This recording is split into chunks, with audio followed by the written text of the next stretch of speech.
Colon cancer is the third most common cancer in the United States. 140,000 people are diagnosed with it each year, and over 1 million men and women live with a history of the disease.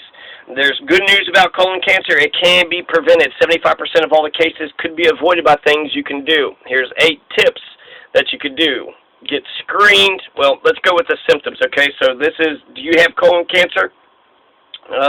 Signs and symptoms of colon cancer include a change in your bowel habits, including diarrhea or constipation, or a change in the consistency of your stool that lasts longer than 4 weeks. So if you had diarrhea for 4 weeks or constipation for 4 weeks, go to a doctor. Rectal bleeding or blood in your stool. So if you're bleeding out of your, asshole, that's something to be concerned about. Persistent abdominal discomfort, such as cramps, gas, or pain. So abdominal, right, your stomach. A feeling that your bowel doesn't empty completely. So you feel like there's something in your bowel, like you want to take a shit, but you can't because there's cancer in it. Weakness or fatigue, if you feel weak or fatigued. Unexplained weight loss. Many people with colon cancer experience no symptoms in the early stages of the disease. When the symptoms appear, they'll likely vary depending on the cancer size and location in your large intestines. When to see a doctor. If you notice any symptoms of colon cancer, such as blood in your stool or persistent change in bowel habits, make an appointment with your doctor. Talk to your doctor about when you should begin screening for colon cancer. Causes, it's not clear what causes colon cancer. Doctors know that colon cancer occurs when healthy cells in the colon develop errors in their DNA. So that's it. For some reason your cells develop an error, and then you have colon cancer. Healthy cells grow and divide in an orderly way to keep your body functioning normally. But when a cell's DNA is damaged and becomes cancerous, cells continue to divide even when new cells aren't needed. As the cells accumulate, they form a tumor. With time, the cancer cells can grow to invade and destroy normal tissue nearby, and cancer cells can travel to other parts of the body. Inherited gene mutations that increase the risk of colon cancer. So you can have, inherited gene. It can be passed on down.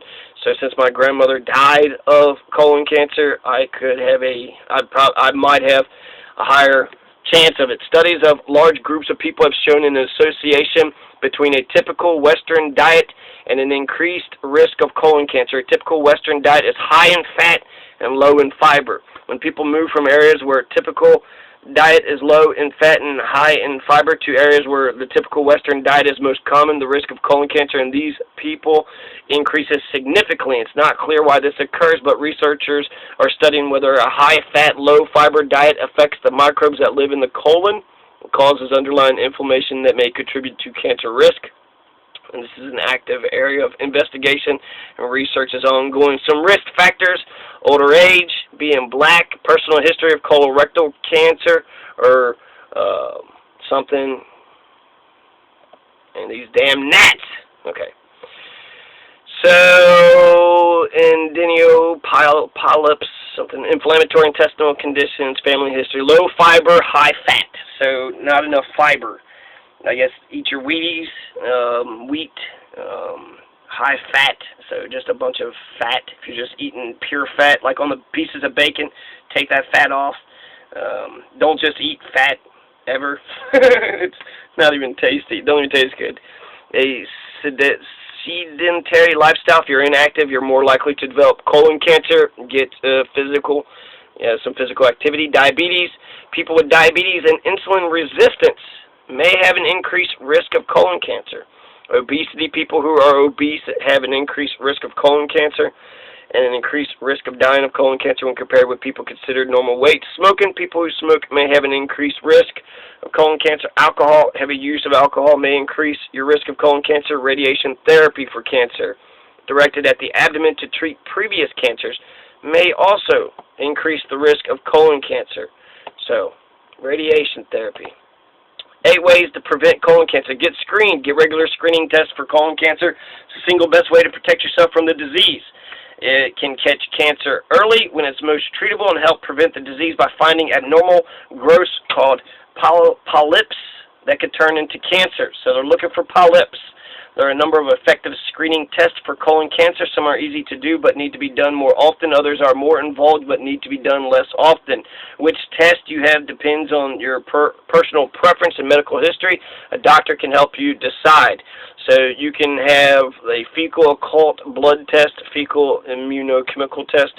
And they look for hidden blood in the stool, which could be a sign of cancer. The test is easy. You take small samples of your shit at home, and then they're sent to the lab to be tested, or colonoscopy. And you can do that every 10 years. A small flexible tube with a camera at the end is used to examine the full length of the inside of the colon. You're sedated for the test, so you need a ride home afterwards. If the exam finds polyps or other suspicious growths, they can be removed during the test. So colonoscopy, colon cleansing, that's just a good fucking idea. Flexible sigmoidoscopy. Flexible sigmoidoscopy. Every 5 years, an exam similar to a colonoscopy that uses a small flexible tube to examine the lower part of the colon, the sigmoid, and you don't need to be sedated for a sigmoidoscopy. Or virtual colonoscopy every 5 years. Type of CT scan that creates a precise 3D image of the inside of the colon. During the test, a small tube is inserted into the rectum to gently inflate the colon with air. The scan itself takes just a few minutes. Maintain a healthy weight. Except for smoking, nothing else raises the overall risk of cancer more than being overweight. So at least 10 different cancers have been linked to weight gain and obesity, including colon cancer. 10 more, if you're fat, you have an increased 10 different cancers, okay, that you could catch. An ideal goal is to weigh around what you did when you were 18 years old. Realistically, if you put on weight, the first goal is to stop gaining weight, which has health benefits by itself. Then, for a bigger health boost, slowly work to lose some pounds. Don't smoke. It says it's a major cause of at least 14 different cancers, including colon cancers.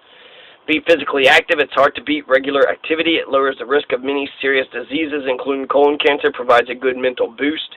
Any amount of physical activity is better than none, but it's good to aim for around 30 minutes or more of moderate activity each day. Choose things you enjoy: brisk walking, cycling, dancing, gardening. Drink only moderately. You little bitch. Drink only moderately, if at all. Alcohol is a strange thing when it comes to health. It's heart healthy in moderation, but can increase the risk of colon and other cancers even at low levels. So what does that mean? If you drink moderately, up to 1 drink per day for women, 2 per day for men, there's likely no reason for you to stop. If you don't drink, though, there's no reason for you to start. Heavy drinkers should try to cut down or quit. Limit red meat, especially processed meat. Eating too much red meat, like steak, hamburger, pork, increases the risk of colon cancer. And processed meats like bacon, sausage, bologna. Oh my God, this is Germans. Any things that the Germans have done. No hamburgers or porks or bacon or sausage or bologna or brats. None of it. Stop it. It raises the risk even more. Try to eat no more than 3 servings each week. Less even better. Wow. Only 3 servings each week. I mean, I've been eating steak like small pieces. 3 ounces. Like every day for the last 3 days. Get enough calcium and vitamin D. There's good evidence that getting enough calcium and vitamin D can help protect against colon cancer. Shoot for 1,000 to 1,200 milligrams each day of calcium and about 1,000 international units per day of vitamin D. Some groups recommend testing for vitamin D deficiency, especially in those with increased risk of low levels, such as those living in northern parts of the country, as well as elderly people, very overweight people, and people with darker skin. So how do you get calcium and vitamin D? I thought they said not to do vitamin D milk. And that's calcium. So it's weird. Now I'm saying it's the exact opposite for diabetes versus colon cancer. To prevent colon cancer, I need calcium and I need vitamin D. And a little bit of alcohol, apparently. Or less alcohol. Wait, what? Alcohol is good for your heart, but not good for... Okay, so less alcohol. But calcium and vitamin D is good to stop colon cancer, but it is bad when it comes to sugar diabetes. So there's that. Consider a multivitamin with folate, F-O-L-A-T-E. A daily multivitamin is a good nutrition insurance policy that can also help protect against colon cancer. In addition to calcium and vitamin D, multivitamins contain folate, which has been shown in numerous studies to lower the risk of colon cancer. Avoid mega-dose vitamins. A standard multivitamin is all that you need. Other important risk factors for colon cancer. Though colon cancer is very preventable, there are still a number of important risk factors that people can't control. Knowing which ones apply to you can help you understand your risk and take steps to lower it. If you feel you're at high risk, talk to a doctor. Increased colon cancer risk, older age, especially 60 years or older, family history of colon cancer, inflammatory bowel disease, or being tall, taller than 5 foot 8 inches. For women, 5 foot 11 inches or taller for men. If you're tall, you're probably going to get colon cancer. So that's what you get for being tall, you asshole. Trying to tower over everybody. Now you got colon cancer. I don't know why the height actually affects colon cancer, but it does, apparently. And that's it. So those are 8 ways to prevent colon cancer. A little bit of background about colon cancer, a little bit of background about sugar diabetes. So hopefully, if you have the same relatives that I do, if you came from Camillus and Teresa, you don't die the same way they died. You live differently, and you don't live the same way that they lived, because there are ways. He lived to be long, but she died really young, comparatively. She was 50-something years old. So that's 1922. 73. Yeah, she died at 51 years old. So,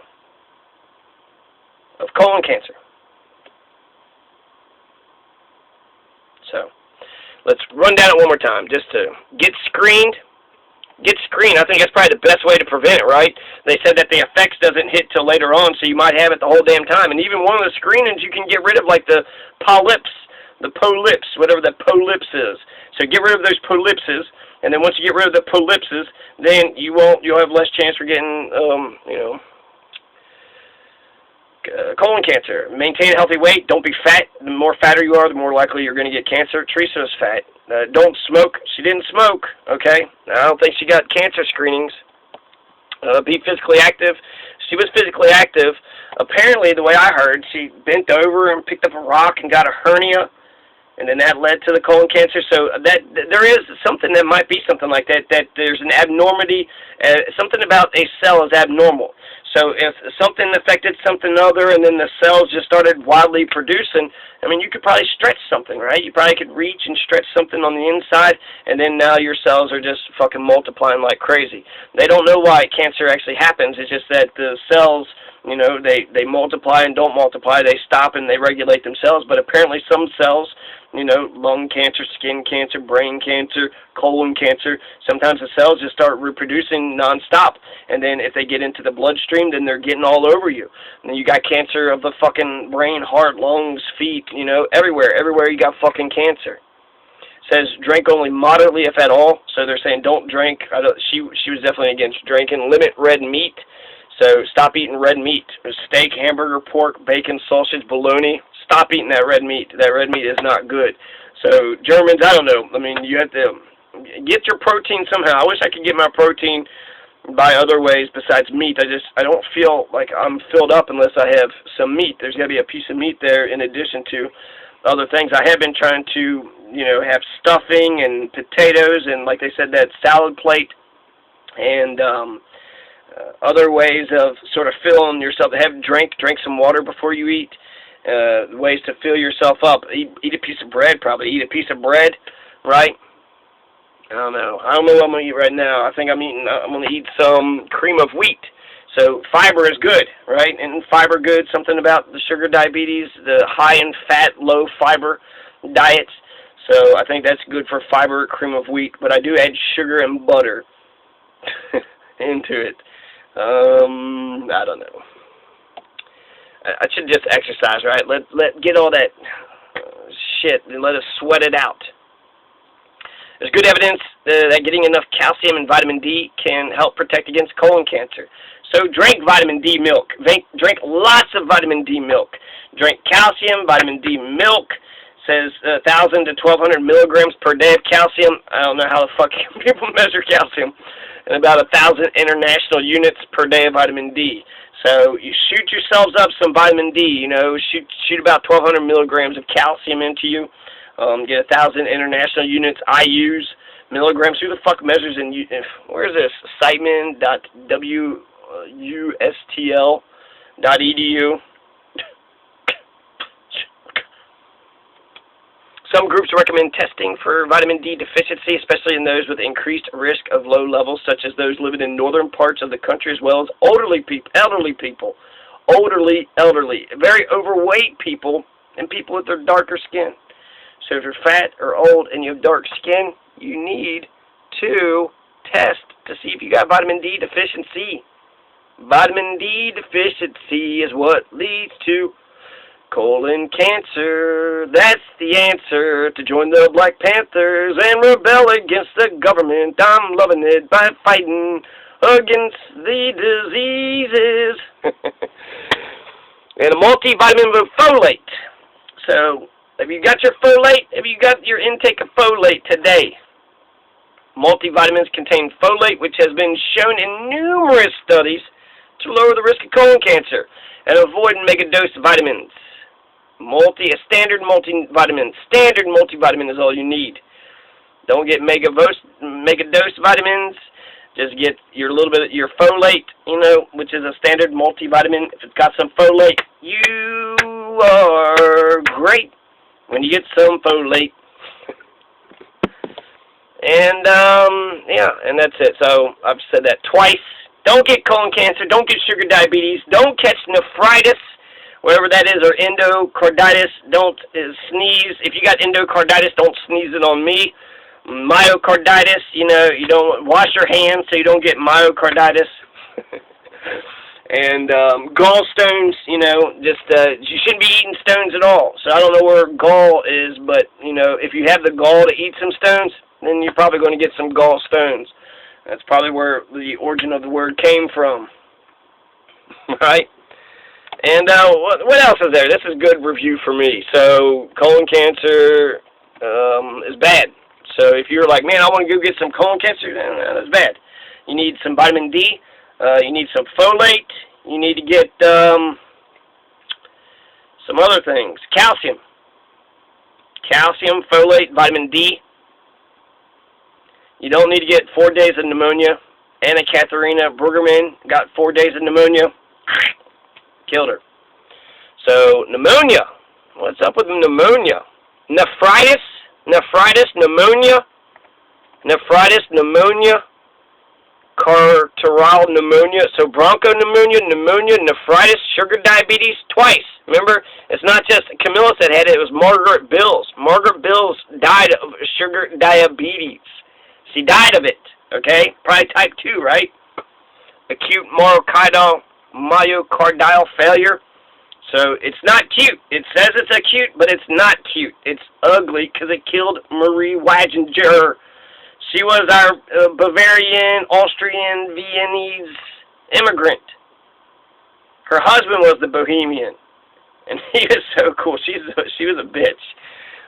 Maybe that's what it was, being a bitch all them fucking years, eventually chronic myocarditis had got to her. You can't control everything. Like, chill out. Learn to laugh a little bit. Great-grandparents, bronchial pneumonia, because he was senile. That was Ferdinand Elizabeth Hellman, myocarditis, endocarditis, nephritis, gallstones. And that was because she got an exophthalmic goiter. So I'm going to look up a little bit of this stuff. Massive cerebral hemorrhage, alcoholism, hypertension, uremia. So, uremia? No. You don't remia. I remia. Staghorn stones? What's the difference between a goiter and gallstones and staghorn stones? And then I guarantee you, people are, you don't know.